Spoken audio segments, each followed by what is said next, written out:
très décontracté, c'est ce qui fait un des atouts de ce défi. Il n'est pas du tout décidé à se laisser faire. Là, il y a quelques petits problèmes dans cette épingle de Fort Mahon.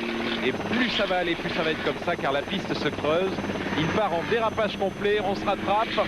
Même distance, bien que la moto prend l'avantage, toujours en sortie de boucle de cette épingle de Fort Mahon. Et Philippe, en garçon courtois, évite et ne met pas la puissance maximum pour l'instant. C'est parti. Là, je vous l'ai dit tout à l'heure, c'est un coup de quatrième pour Philippe. Pierre-Marie lui bouche un petit peu la route. 140 km/h de pointe. Il faut tout redescendre. On arrive dans ce virage où le sol est un mélange de sable mou et de sable dur. Dans ce virage avec un coup de troisième en rétrograde et coup de seconde en sortie de virage pour bien se remettre dans l'axe. C'est notamment le problème de Pierre-Marie Poli. Il faut qu'il trouve le bon rail, celui qui va l'amener très exactement dans la bonne direction pour pouvoir franchir le tremplin en toute tranquillité. C'est un tremplin sur lequel on décolle beaucoup. Le sol est dur juste avant ce tremplin. Vous voyez que les bonds sont extraordinaires, plusieurs dizaines de mètres, au moins 20 mètres à chaque fois. Et c'est là que Philippe Cornu arrive à faire l'avantage. Je peux dire que cette voiture a une réception extraordinaire, elle part dans tous les sens. Je vous l'ai dit tout à l'heure, c'est une voiture qui est équipée de 12 amortisseurs à gaz. C'est l'araignée des sables et quelle que soit la manière dont elle touche le sol, elle revient toujours en place et c'est là qu'il faut pousser à fond, comme le fait en ce moment Philippe Cornu, l'accélération. Une bonne trentaine de mètres d'avance pour Philippe Cornu. Est-ce que tout est joué? Je ne le pense pas, car Pierre-Marie Poli est un pilote extrêmement expérimenté et il va rattraper très certainement dans ses longues lignes droites. C'est un petit peu le but du jeu.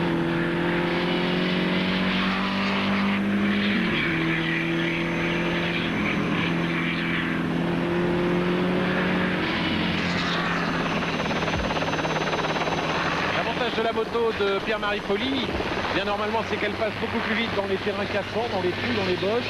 Mais là il y a eu un petit problème, il s'est laissé distancer dans le virage. Et je vous l'ai dit tout à l'heure, bien que très décontracté sur cette classe 1, Philippe Cornu n'est pas du tout décidé à se laisser faire. C'est ce qui se passe en ce moment. Nous sommes à quelques mètres du sol dans l'écureuil, un écureuil conduit avec brio, piloté avec brio par Jackie Jaillet, que vous connaissez bien car c'est l'homme qui fait de l'or dans ce style de compétition. Il s'est illustré très souvent dans le cadre du Paris-Dakar. Encore, vous l'avez vu, encore une pointe des roues avant de Philippe Cornu sur le tremplin Fun Radio. Alors que pendant ce temps-là, eh bien, Pierre-Marie Poli est en train d'essayer de ramer. Il met toute la gomme pour arriver à rattraper Philippe Cornu. Ah, ça va très fort en ce moment. Hein. C'est très fun, très agréable à voir sur cette belle place de Fort Mahon. Nous en parlions tout à l'heure en compagnie de Pierre de la Forterie.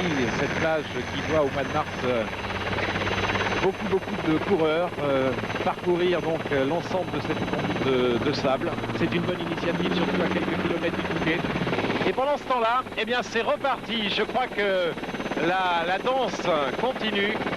Pierre-Marie Poli avec une chute. Oh là là là là, j'espère que ce n'est pas très grave. Non, il se relève. J'espère que la moto va pouvoir repartir. Nous allons nous porter avec l'écureuil sur Pierre-Marie Poli pour voir s'il est possible de redémarrer. Mais écoutez, c'est un petit peu le principe du défi. Tu fais mal? Putain, je croyais que tu allais remonter, je comprenais pas. Ce que j'étais en train de faire, j'étais un peu plus vite. J'étais content, pour une fois qu'on a réussi à verser les positions.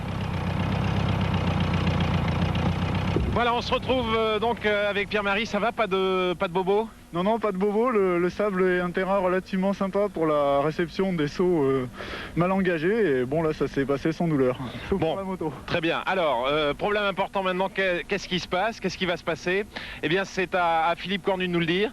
Savoir s'il décide que le défi s'arrête maintenant, qui est donc il a gagné, ou savoir s'il veut retenter sa chance. C'est ce que nous allons savoir tout de suite en demandant à Philippe. Pas de bobo non plus, hein, tout se passe bien. Moi j'ai fait un deuxième tour, j'ai quand même fait une figure qui n'était pas trop dans le catalogue. Là, je me suis mis sur deux roues pendant un bon moment. On a vu, oui. J'ai bien cru que j'y allais. Bon, à côté de ça, je ne veux pas gagner sur une chute de Pierre-Marie. Combien il reste sur Pierre-Marie de tour? Il reste 2 tours à faire. Donc, il reste 2 tours. Le problème, c'est que la moto va pas pouvoir repartir. Alors ce que je suggère à Philippe, c'est qu'il conserve l'avance qu'il avait et que je reparte avec la moto de secours, la KTM. Donc. On se donne un tiers de parcours. Un sacré outil quand même. Je sais pas, j'ai aucune idée. J'imagine que ça va beaucoup plus vite, mais ok, d'accord. On essaie. Ce qu'il y a, c'est qu'on se rapasserait souvent ensemble, mais... D'accord, alors je regagne l'hélicoptère. On refait un départ donc à l'endroit de chute pour Pierre-Marie Poli. Philippe, tu vas aller te positionner donc en tiers de virage là-bas où tu étais. Je remonte dans l'hélicoptère, le directeur de course redonne le départ et puis on se retrouve dans quelques instants. À tout de suite. Départ donc de cette deuxième manche opposant toujours Pierre-Marie Poli qui a changé de moto. Nous en reparlerons dans quelques instants à Philippe Cornu, toujours sur ce véhicule buggy de classe 1. Pierre-Marie avec une KTM 500 cm3 moto très spécialisée. C'est une moto d'enduro par excellence. Elle pèse 102 kg, elle développe 65 chevaux. Va-t-il réussir à rattraper son retard? Il a été convenu tout à l'heure un tiers de tour entre Philippe Cornu et Pierre-Marie Poli. Il reste 2 tours simplement à parcourir. En 2 tours, c'est peut-être difficile, alors que la moto passe en ce moment sur le tremplin fun. Vous voyez que ça guidonne beaucoup dans le sable. En effet, la piste est très rainurée. Nous en sommes au 9e tour et la piste a beaucoup souffert de ces différents passages. Pierre-Marie, très certainement impressionné par sa chute réalisée tout à l'heure, qui a peut-être un petit peu de mal à remettre le paquet pour combler son retard. Et lorsqu'il va passer dans quelques instants sur le 3e tremplin, il ne lui restera plus qu'un tour à parcourir. Regardez comme ce guidon bouge beaucoup. Un tour simplement donc à parcourir, mais Philippe Cornu est passé depuis fort longtemps ici même.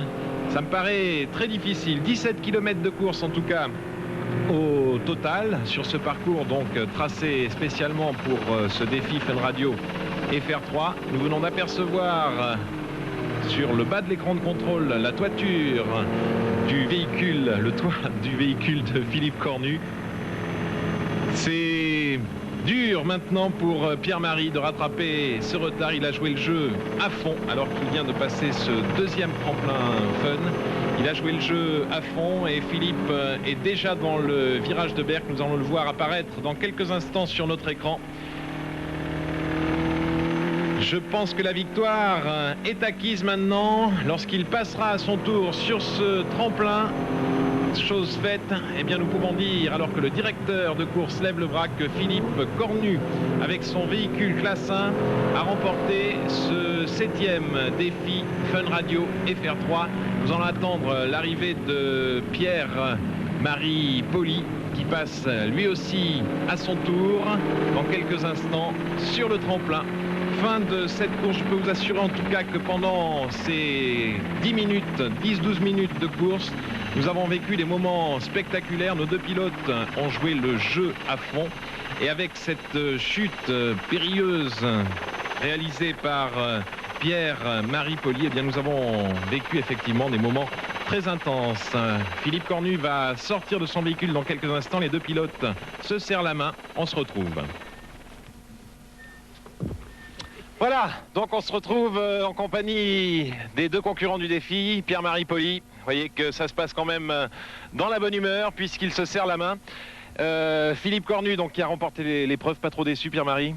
Non, je crois qu'en fait le défi c'était de partir avec un sac à dos de 12 kg qui était un petit peu handicapant pour la conduite, mais il faut reconnaître qu'une moto sur ce type de terrain est assez avantagée, alors j'ai accepté le handicap. Puis je crois surtout Philippe a fait une course formidable et puis son engin est redoutablement performant sur ce type de sable, donc je crois que c'était sympathique, puis on a fait du beau spectacle, je pense. Qu'est-ce qui s'est passé en fait avec l'écureuil 1000 sur ce tremplin? J'étais un petit peu en panne de bras parce que le sac à dos était très difficile à supporter. Il y avait tout le magnétoscope Betacam, donc qui est quand même relativement lourd. Et j'ai laissé un petit peu de champ à Philippe parce que je sentais que j'étais plus rapide que lui et j'étais très gêné par ses projections de sable. Puis je me suis dit, dans les 2 derniers tours, j'ai essayé de remonter rapidement. Puis j'ai été un petit peu optimiste, je crois, sur le tremplin. Bien, merci Pierre-Marie. Philippe, alors, heureux? Bah oui, c'est sympa parce que quand je viens à Fort-Mahon, déjà j'aime pas trop perdre. Mais en dehors de ça, j'étais désolé que Pierre-Marie tombe, mais il a toujours eu un gros cœur, Pierre-Marie. Je me souviens de ça déjà à l'époque, on faisait de la moto ensemble. Donc il fait jamais rien à moitié. Et là, je crois qu'il a fait un peu fort là dans le grand tremplin, qui était en fait le seul endroit, moi, où j'étais vraiment nettement plus vite que lui. Je pouvais passer plus vite en sécurité, quoi. Tu as toujours l'air très très décontracté, on en parlait pendant la course. Est-ce qu'il y avait quand même un petit stress avant de démarrer? Il n'y a pas vraiment de stress, mais une fois qu'on a fait 5, 4, 3, 2, 1, c'est vrai qu'il y a le rideau, et puis après on se concentre sur ce qui se passe. Ouais. Tu croyais pouvoir gagner? Honnêtement, au début, non, parce que la moto avait des possibilités d'accélération qui sont nettement supérieures aux miennes. Et de la même façon, quand il est en plein milieu, là, il me jette et ça tombe juste là, les projections, et c'est l'horreur derrière. Ça sable les lunettes, et après on voit plus rien, et c'est vraiment l'horreur. Donc à la limite, le jeu, ça consiste, quand on est derrière, à un peu éviter, à changer de trajectoire, et c'est pas toujours la trajectoire idéale. Alors effectivement, après sa chute, quand il est parti, je pense qu'on faisait de meilleurs chronos parce que le fait d'être devant permettait de choisir ma trajectoire. Et puis il faut dire une chose, c'est qu'en voiture, plus on apprend, mieux ça va, alors qu'en moto, évidemment, plus on fatigue, quoi.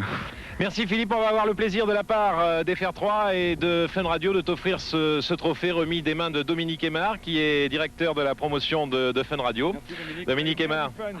On a eu bien du fun.